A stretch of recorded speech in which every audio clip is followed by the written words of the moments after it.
बुद्धो की च रहन वाले आ ते साडे नाल इन्ना जुल्म राजपूतां ने कीता है ते साल हो गया सानू धक्के खांदियां नू जुल्म साडे ते हद तो ज़्यादा आउंदिया है। छांगा मांगा पुलिस साडी कुछ भी नहीं करती पई। असीं साडे घरां नू अग ला दित्ती, साडीआं दुकानां नू ना अग ला दित्ती है, साडे कब्जे कर ले जगह नू, सानू कार आण के कुट्टिया मारिया, उन्हां सब कुछ साडे नाल कीता है। साडी किसे ने नहीं सुनी। छांगा SH जाने सानू गंदी नज़र नाल वेखदा, सारी सारी रात सानू उत्थे बाई रखदा सड़कां ते, फिर सानू आंटे ते कहंदा तुसीं चलिया जाओ घर। असीं भी किसे दियां धीआं वां, असीं भी किसे दियां इज्जतां वां, असीं रुलदियां फिरदियां। साल हो गया सानू धक्के खांदियां नू, सानू कितना इंसाफ नहीं मिलिया। असीं इमरान खान साडी यही ख्वाहिश है, सानू इंसाफ दे दे।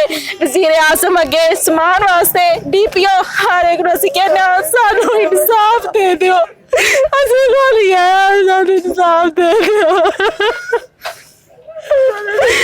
सानू इंसाफ दे दिओ।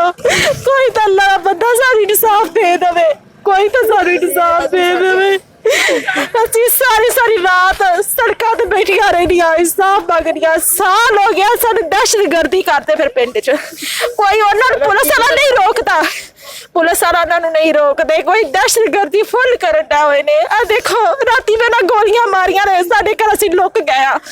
एवें राती वेला साडे घर फायरिंग कीती है, पुलिस वाला दस रहा साडी कोई नहीं सुणदे।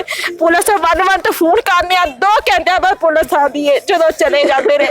इन्नी जास्ती होंदी भी है। इमरान खान ते कहंदा सी मैं पुलिस सीधी कर दांगा, पुलिस नहीं सीधी होई, पुलिस असीं सब कुछ वेच वूच के दे बैठे। हुण साडे बच्चे ने, असीं बच्चे लैके आए आ, साडी इन्हां बच्चों दी खातर इंसाफ कर दिओ, इंसाफ कर दिओ।